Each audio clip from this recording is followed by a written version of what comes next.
Aduh. Oh. Oh. Cukup. Cukup.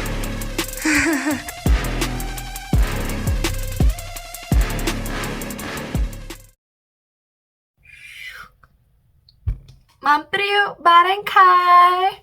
Halo teman-teman, apa kabar? Kabar saya baik.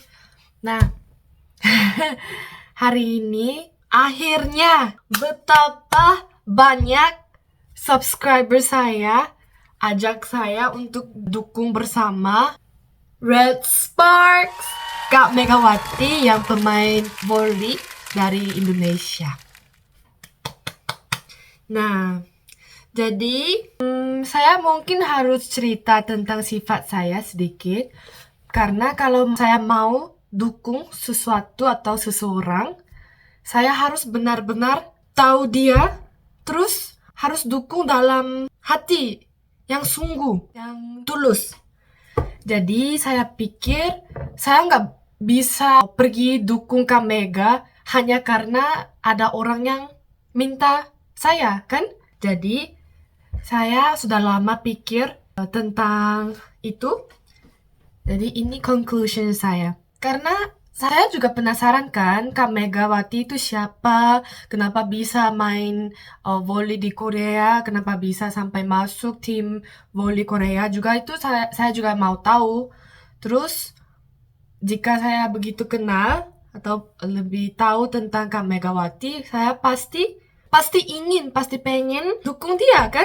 Karena dia jauh-jauh dari Indonesia sendiri ke sini, pasti butuh dukungan dari orang yang benar-benar suka sama dia dan benar-benar mau dia selamat dan sukses. Nah, jadinya saya mau jadi salah satu fans dia. Ya, begitu. Jadi konten hari ini saya mau siap-siap untuk ketemu Kak Mega pada tanggal 23 kalau nggak salah ya. Karena tim Red Sparks akan main di Seoul. Terus saya pikir karena Seoul itu bukan home ground mereka kan. Home ground mereka itu di Daejeon. Jadi kalau mereka main di Seoul, Red Sparks itu main dengan GS Kartex. Nah, jadi saya pikir karena bukan home groundnya Jeongkwanjang, pasti ada lebih banyak fans GS di Seoul. Jadi iya saya mau ikut dukung tim Red Sparks supaya tim Red Sparks tidak itu apa? Paham nggak sih maksud saya? Tapi pasti paham kan kalau suka sports. Ketika kita main sports dan kita dengar nama tim kita atau nama aku dari salah satu fans, kita jadi semangat kan? Jadi iya, saya mau ikut dukung Kak Megawati dan tim Red Sparks pada tanggal 23. Nah, jadi untuk video ini saya mau ada satu surprise. Saya mau kasih lihat ke kalian, tapi itu sebentar ya, sebentar. Saya mau belajar tentang Kak Mega dulu. Saya mau coba nonton konten-konten Kak Mega, interview bersama kalian. Dan ini proses untuk semakin tahu tentang Kak Mega.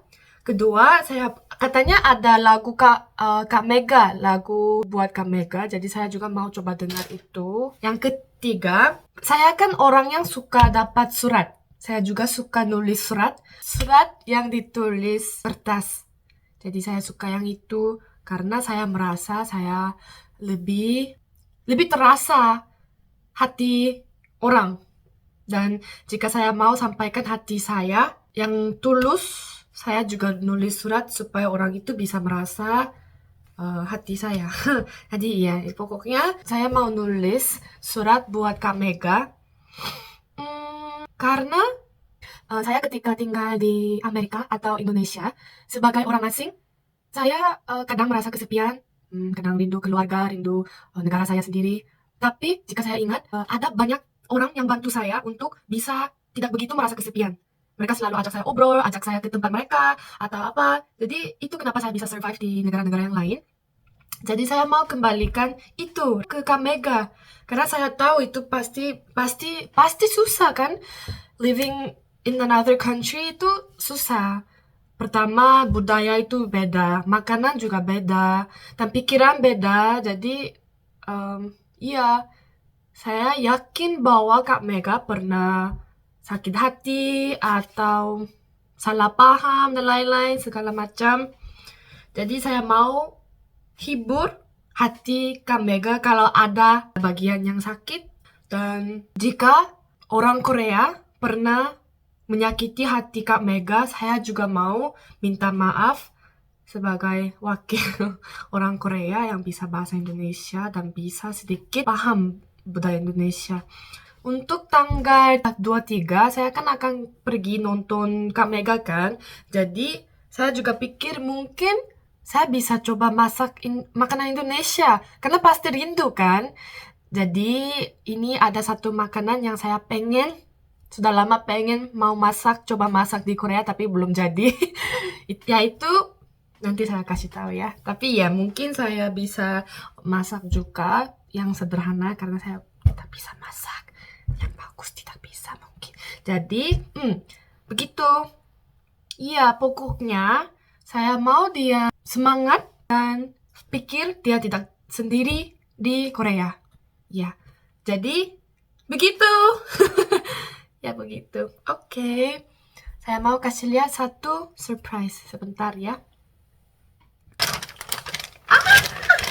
Kalian tahu itu apa? Ini sebenarnya sudah lama saya pesan. Dan sudah lama datang, sudah sampai di rumah saya. Tapi baru hari ini akhirnya bisa buka. Sebentar. Kalian akan pasti suka karena saya sangat suka ini. Wow, oke.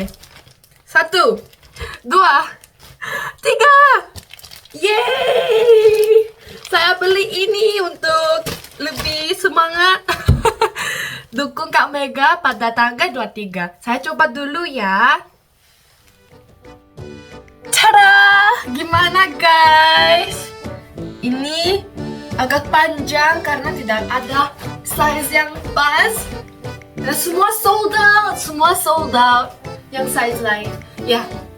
Jadi ini uniform Red Sparks, tapi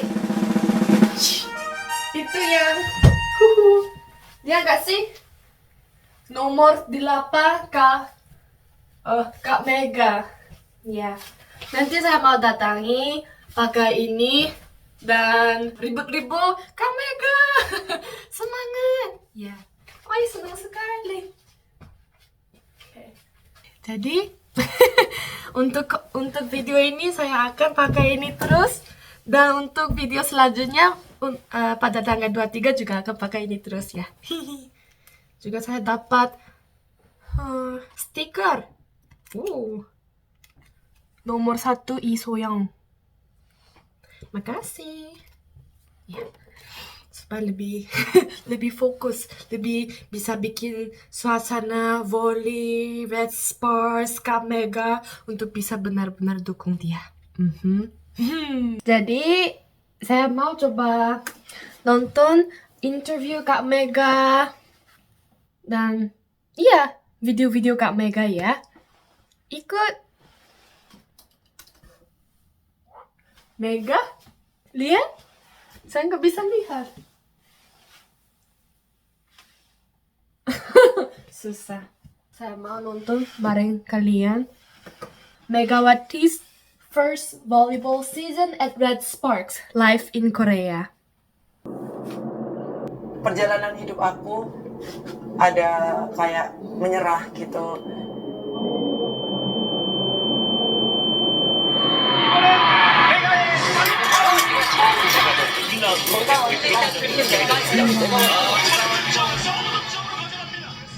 Ini jalannya ternyata dapat berkah dan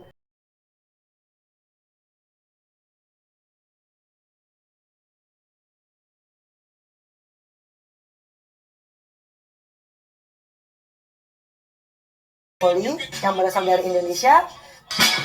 Sama, uniformnya sama. Oh, udah bisa lukis ya? Aku lagi painting bunga. Dan aku suka Oke, siap. Dia suka bunga dan warna pink. Oke. Mungkin saya juga coba gambar dan kasih dia sebagai hadiah. Oke. kira aku tuh kayak kalau di volley kayak, wih orangnya keren gitu kan kayak. Tapi aku tetap girly kalau di luar lapangan aku tetap wanita yang sebenarnya yang wanita kayak Iya, gitu. terlihat Fashion kok. juga, suka Iya, mix and match. fashion. OTD, suka OTD juga. Aku suka Oh. memadu padankan baju sama celana sama kerudung kayak gitu juga sih. Saya juga bisa setuju karena kalau atlet perempuan orang-orang pikir nggak suka yang girly-girly, tapi ya memang itu stereotype kan. Itu kita sama-sama perempuan. Jika kita perempuan atlet kita nggak usah dikira itu ini kan. Itu saya bisa mengerti. Sebenarnya itu yang saya belum pernah cerita ke kalian, tapi saat saya di Amerika saya pernah jadi masuk tim volley. Tapi di situ karena saya kurang tidak pernah belajar volley, saya hanya cuman sebagai manajer. Manajer aja belajar volley dan hitung-hitung nilai. Dan saya pernah coba kan, tapi tidak begitu kuat seperti yang pemain-pemain yang sudah ada di universitas. Jadi ya, tapi saya sedikit tahu tentang volley dan pernah ikut banyak lomba untuk dukung, nonton, jadi manajer. Ya, jadi kalau volley itu tidak merasa terlalu jauh dari saya. Jadi ya begitu. Aku suka sebelum main aku dengar musik sih. Musik Kayak- apa? Musik before the match itu kayak dobrakan buat hati kayak, wah ini harus main dengan bagus nih kayak gitu kan. Benar-benar menggugah hati aku yang biar berdegup kencang gitu kan. Mungkin saya bisa coba rekomendasi beberapa musik juga karena ada beberapa musik yang saya selalu diminta putar karena memang pemain volley di Amerika dan teman-teman saya selalu katanya dengan lagu-lagu seperti itu bikin mereka semangat untuk bisa seperti kakak Mega bilang bikin seperti fighters kan untuk sudah siap untuk berjuang dan tanding. Jadi mungkin saya juga bisa sedikit ya. Oke. 유효브로킹이 중요하다고 말씀드렸듯이 Awal diragukan karena berhijab, bisa nggak ya main volley kayak gitu. Kok bisa pikir seperti itu kan orang-orang di luar? Kenapa nggak bisa main volley sambil pakai hijab itu apa salahnya? Kenapa pikir nggak bisa kan? Tapi memang ada banyak orang seperti itu karena memang di Korea hijab itu nggak biasa. Saya pun nggak pernah ketemu orang Korea asli yang pakai hijab itu tidak pernah ketemu selama hidup saya. Jadi ya bisa paham sih kalau Kak Mega di awal-awal diragukan karena pakai hijab. Tapi syukurlah dia bisa meyakinkan sendiri dan fans volley juga. Saya senang banget dengar itu. Bisa nggak ya kayak di dalam court itu sama kayak yang lain Bisa lah. kayak gitu. Ya, menurut orang tua lebih culture shocknya tuh kayak kalau Culture aku shock. orang Indonesia tuh kan santai orangnya kayak Santai. santai. Kalau kesehariannya kan kayak santai, nggak pali-pali. Kalau di sini kan pali-pali semua. Wah, ya betul sekali Kak Mega, tangkap yang benar. Oke, nah jadi begini, seperti Kakak Mega bilang, pali-pali itu artinya cepat-cepat kalau dalam bahasa Korea. Jadi pali itu cepat. Nah, jadi di Korea itu budaya kita memang sukanya cepat-cepat, nggak bisa santai. Kak, misalnya naik bis pun harus cepat, ketika turun pun harus cepat, paling cepat, cepat, semua cepat, kerja cepat.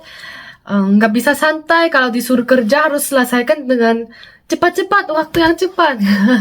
Jadi memang itu juga culture shock bagi saya ketika saya ke Indonesia karena waduh, santai banget orang-orang di sana. Jadi gimana ya?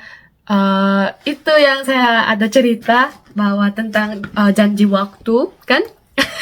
Jadi kalau di Korea kalau kita mau ketemu, misal saya janji jam 3 dengan teman saya. Oke, jam 3 kita ketemu di station ini ya. Oke, jam 3 kita sudah ketemu di situ. Mungkin sebelumnya juga saling hubungi bahwa kita OTW ya.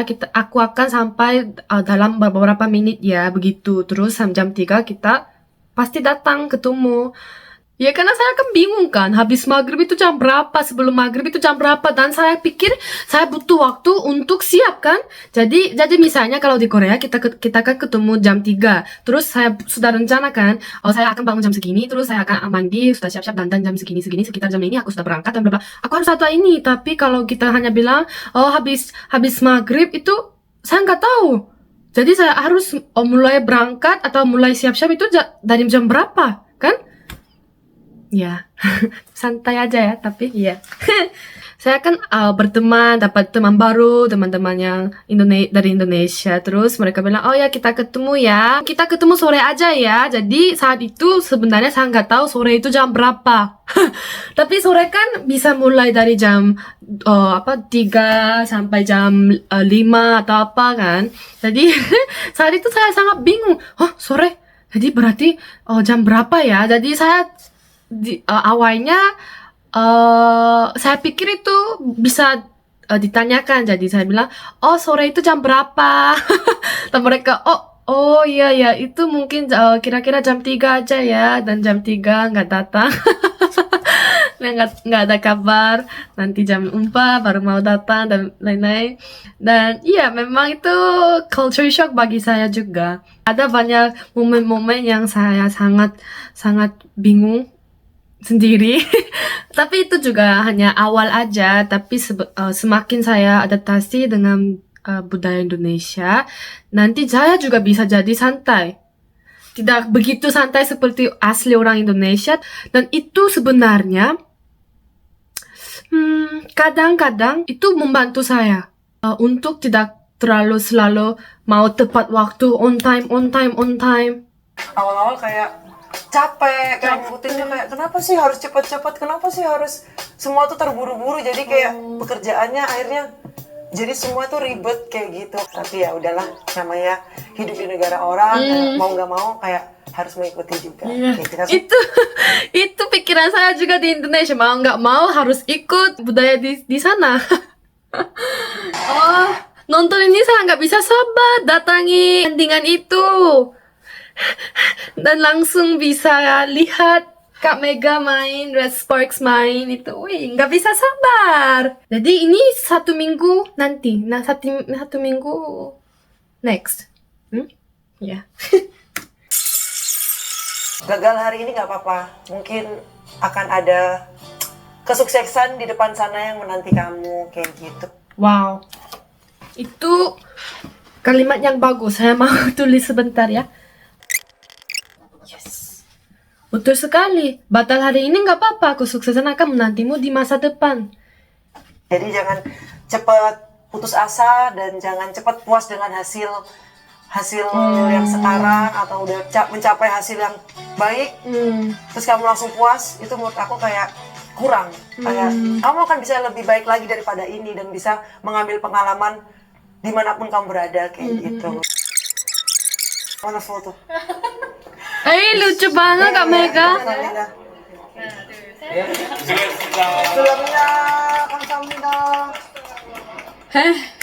Wih, ini lukisan dia, keren kok. Iya. Makasih kembali Kak Mega untuk konten yang sangat menyenangkan. Jadi dari video ini saya bisa tahu bahwa Kak Mega suka warna pink, ungu, dan bunga. Juga dia suka. Terus kalau lagu, dia suka dengar lagu sebelum mulai tandingan, tapi lagu yang boom boom supaya bikin dia semangat berjuang. Oke. Lanjut. Next.